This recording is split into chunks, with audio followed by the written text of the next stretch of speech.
శుభములు కలుగు నీకు.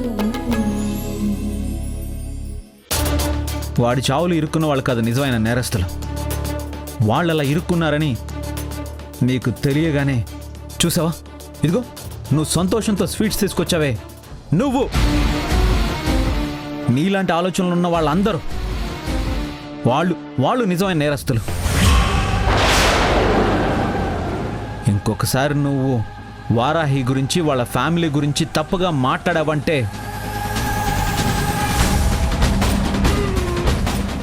నాతో సంబంధం కుదిరిందన్న విషయాన్ని కూడా మర్చిపోతాను. మైండెడ్, పో ఇక్కడి నుంచి.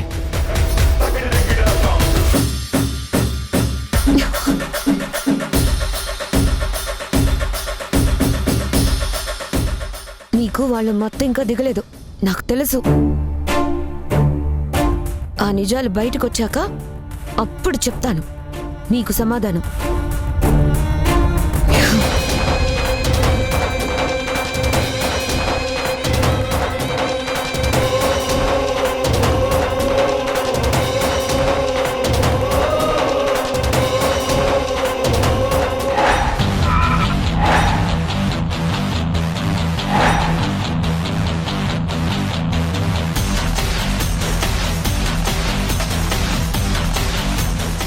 గొయ్యి తవ్వే వాళ్ళు వచ్చారా? అదిగో అక్కడే ఉన్నారు సార్.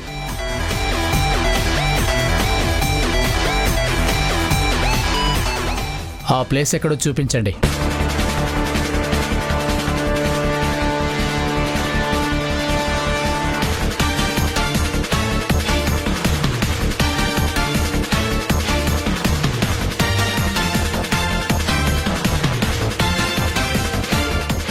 ఎక్కడ ప్లేసు?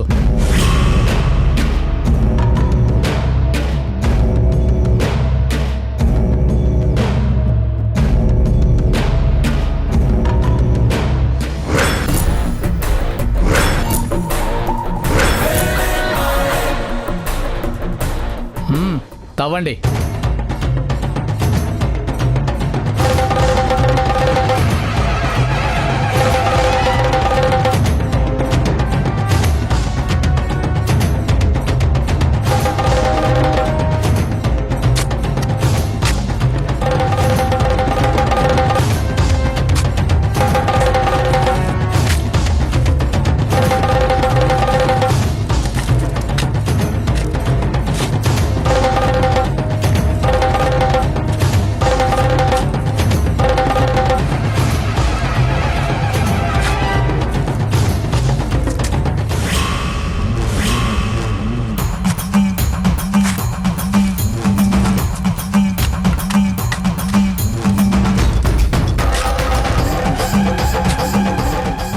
సార్, ఇక్కడేదో కనిపిస్తుంది.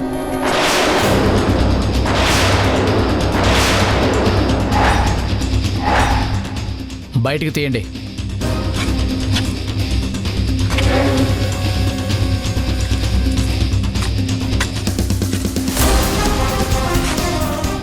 సార్, ఇది పిల్లి.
గోతులోకి చచ్చిన పిల్ల ఎలా వచ్చింది? సార్ అది తెలుసుకోవాల్సింది మీరు. అలా కాదు మీరే చెప్పండి అని అంటే మేబీ దాన్ని ఆ వీడియో షూట్ చేసిన వాడే ఇక్కడ పాతి పెట్టుంటాడు. కావాలని మమ్మల్ని బుక్ చేయాలనే ప్లాన్ చేసుంటాడు. మీ ఇద్దరు ఈ గొయ్యను చోటుకి ఎందుకు వచ్చారు? ఎక్కడేం మాట్లాడుకున్నారు? మా చెల్లిని ఓసారి నిఖిల్ ఇక్కడికి రమ్మన్నాడంట. నువ్వు కాదు, సునైన్ అని చెప్పని. నిఖిల్ నాకు తెలిసిన వాడే కదా అని ఇక్కడికి వచ్చాను. వస్తే అతని మాటల ద్వారా నాకు ప్రణయ్ బతికే ఉన్నాడు అని అర్థమైంది.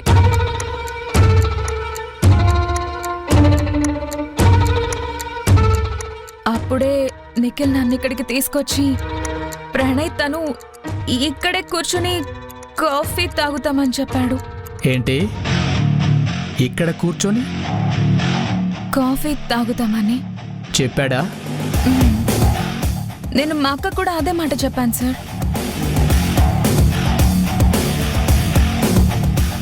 ఏంటి, ఇక్కడికి తీసుకొచ్చి మరి? అవును సార్, ఇక్కడికే తీసుకొచ్చి చెప్పాను. ఓకే. ఇన్స్పెక్టర్ గారు, మా చెల్లెలు ఏ తప్పు చేయలేదని అర్థమైపోయింది కదా సార్. కాబట్టి దయచేసి మా చెల్లెలు వదిలేయండి ప్లీజ్.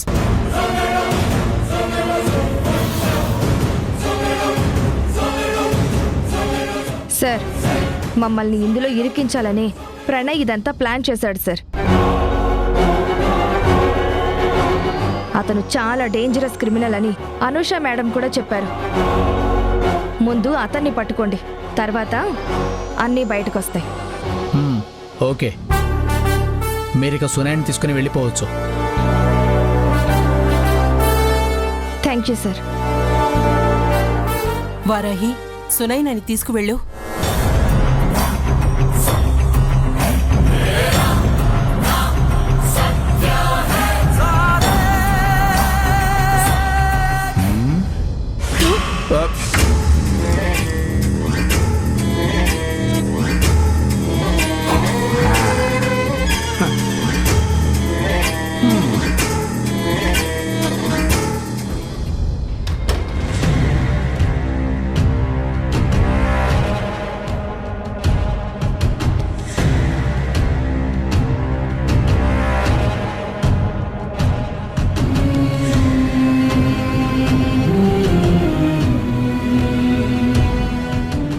సునైనా, జరిగిన దాని గురించి నువ్వెక్కువగా ఆలోచించుకో. జరగాల్సిన దాని గురించి కొంచెం జాగ్రత్తగా అడుగులు వెయ్యాలి.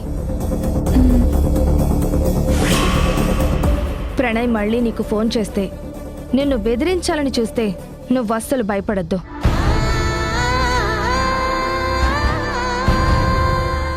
ధైర్యంగా సమాధానం చెప్పు. వాడేదన్నా చేస్తే అప్పుడు మనం వాడి సంగతి చూద్దాం. వాడిని చెప్పుతో కొట్టినట్టు చేద్దాం. సరే అక్క. వెళ్ళు, ధైర్యంగా ఉండు. కళ్యాణి,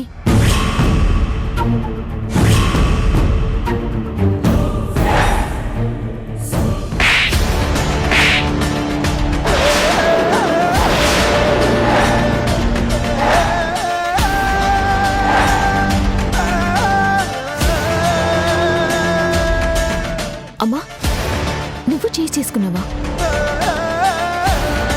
ఎందుకమ్మా? ఏ వారాహి, నీకు తెలియలేదా? కళ్యాణి చేసిన పని అర్థం కాలేదా?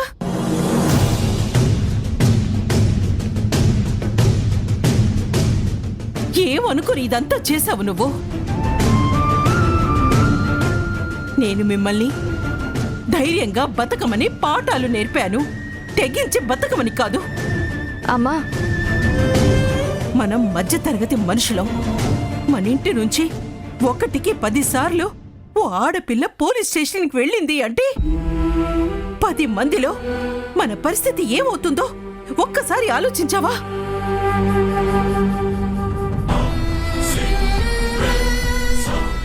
పోలీసులు ఇంటికి రావడం, మనం శవం కోసం తవ్వించటానికి వెళ్ళటం, ఇదంతా మన కుటుంబాన్ని ఎటు తీసుకెళ్తుందో అర్థమవుతుందా?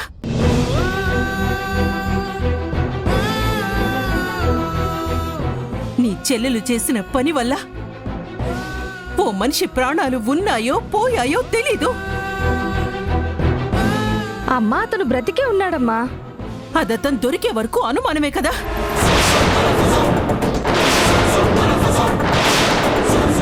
ఆ మనిషి దొరక్కపోతే పోలీసులు పిలిచిన ప్రతిసారి సునైనా పోలీస్ స్టేషన్కి వెళ్ళాలి కదా. ప్రణయ్ సునైనతో తప్పుగా ప్రవర్తించాడు అని ఆ రోజే సునైనా మనతో చెప్పుంటే పరిస్థితి ఇంతవరకు వచ్చుండేదే కాదు.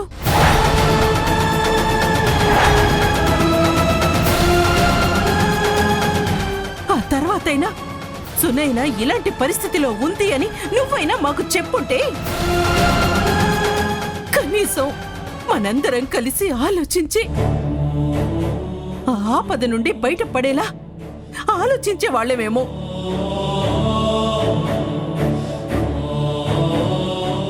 కానీ నువ్వు ఆ పని చేయలేదు, సునైనా కూడా చేయలేదు. ఇద్దరు కలిసి మోసం చేశారు.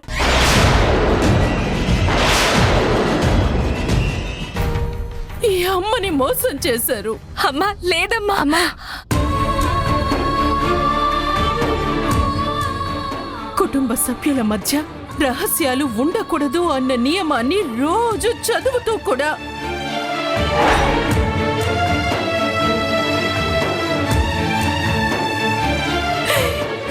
ఇంత పెద్ద రహస్యాన్ని దాచారు అంటే దానర్థం ఆ నియమాన్ని పాటించకుండా మీరు నన్ను ఎగతాళి చేశారు. అమ్మా అమ్మా, జరిగిన దాంట్లో సునైన భయమే ఉందనిపిస్తుందమ్మా. నిన్ను మోసం చేయాలనే ఉద్దేశం లేదనిపిస్తోంది. అమ్మా నిజంగా మేం నీ దగ్గర ఏ రహస్యమూ దాచలేదమ్మా. దాచాలని అనుకోలేదు. అంటే సునైనాకి జరిగిన విషయాన్ని చెప్పకుండా ఉంచటం రహస్యాన్ని దాచడం కాదా? లేదమ్మా, నీ దగ్గర ఏ రహస్యాన్ని దాచలేదు. మన ఇంటి నియమాన్ని దాటలేదు. దాటకూడదు కాబట్టి నేను అండర్ కవర్ ఆపరేషన్ చేస్తున్న విషయాన్ని కూడా మీ అందరికీ చెప్పాను. రూల్స్ ప్రకారం అదెవరికీ చెప్పకూడదు, కానీ మీకు చెప్పాను.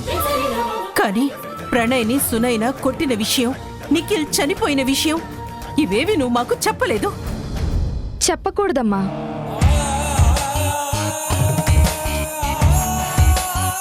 ఆ విషయాలు పోలీస్ డ్యూటీ చేస్తూ నేను ఎవరితోనూ షేర్ చేసుకోకూడదు. అవునమ్మా, నా పై ఆఫీసర్ ఓ డ్యూటీ నాకు అప్పచెప్పినప్పుడు అందులో రహస్యాలను నేను ఫ్యామిలీ మెంబర్స్తో డిస్కస్ చెయ్యకూడదు. చేస్తే అది వృత్తికి నేను చేసిన ద్రోహం అవుతుంది.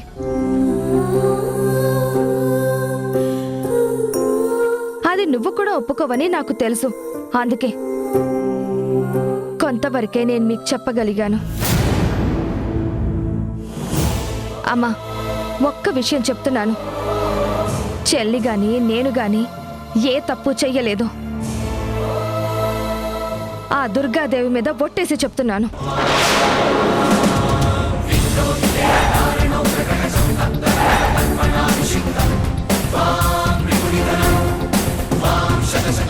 మేము ఏ నిజాన్ని దాచలేదు. నిజం బయటపడే వరకు ఆగాలనుకున్నాం, అంతే.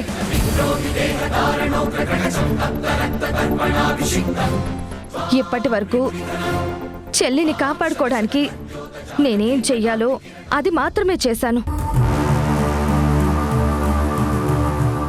నిజం బయటకొచ్చాక అది మీకు పూర్తిగా అర్థమవుతుంది.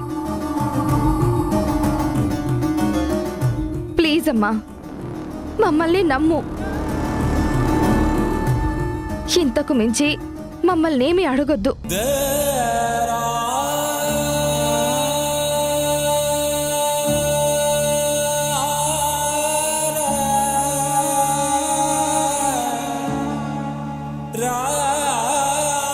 అమ్మా, చెల్లి దుర్గమ్మ మీద ఒట్టేసింది అంటే వాళ్ళు ఏ తప్పు చేసుండరు.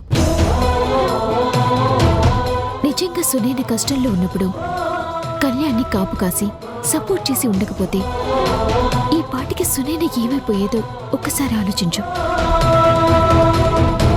కళ్యాణి తన డ్యూటీ తను కరెక్ట్గానే చేసిందమ్మా. మనం కొంచెం ఓపిక ఎదురు చూద్దాం.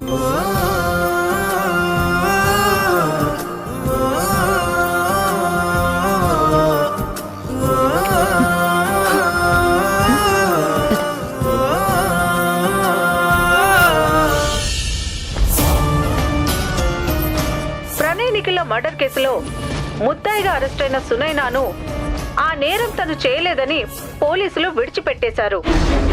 ప్రణయ్ తను చనిపోయినట్టు నాటకమాడి తన స్నేహితుడిని చంపేశాడని పోలీసుల ఎంక్వైరీలో తెలిసింది. అసలు నేరస్తుడైన ప్రణయ్ కోసం గాలింపు చర్యలు చేపట్టారు.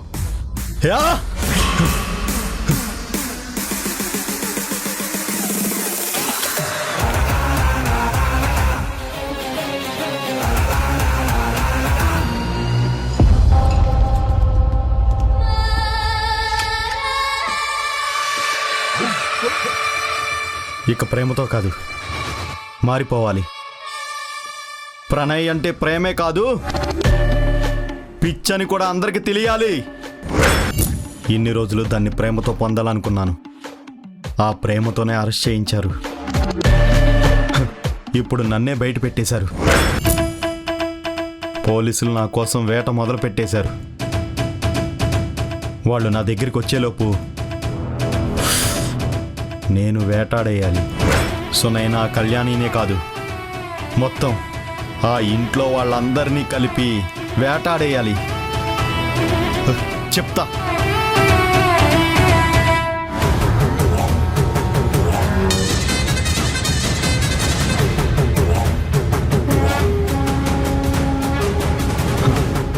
రేయ్, నాకు 4 మనుషులు కావాలి. వాళ్ళు ఎలా ఉండాలి అంటే మనిషిని చూస్తే మీద పడి పీక్కు తినేలా ఉండాలి.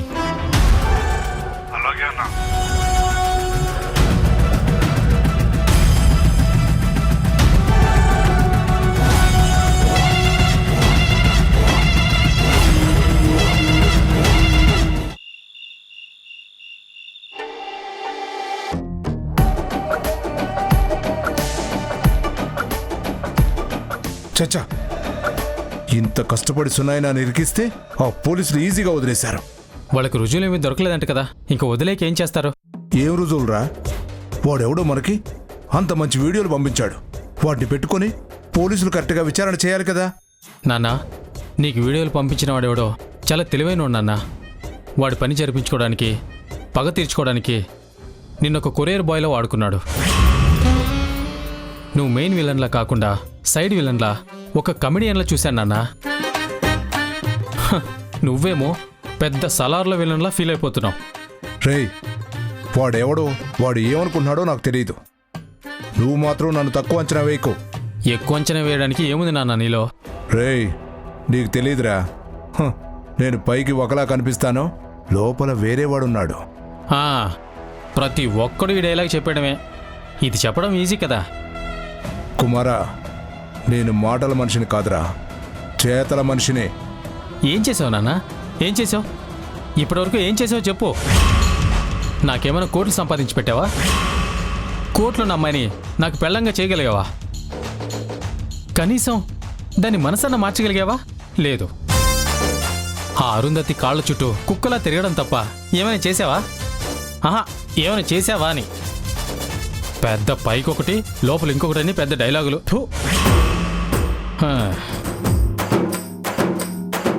అమ్మో, ఈ రోజేంటి వీడు ఎంత రగిలిపోతున్నాడు? నా మీదే ఎక్కి దిగేశాడు.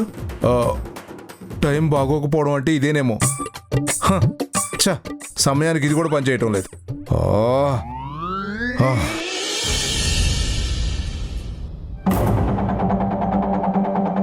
అత్తయ్య గారు,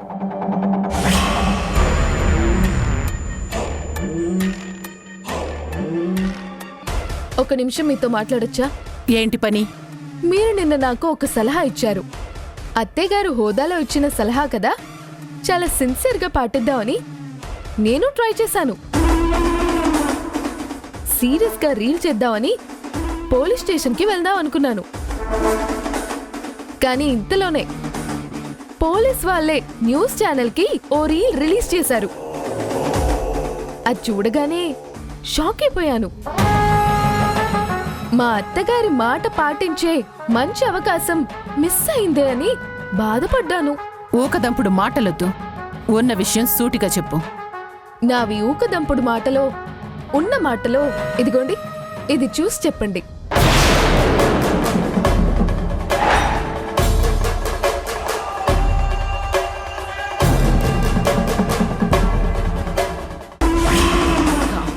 వారాహిని జీవితంలో నవ్వకుండా చేస్తాను.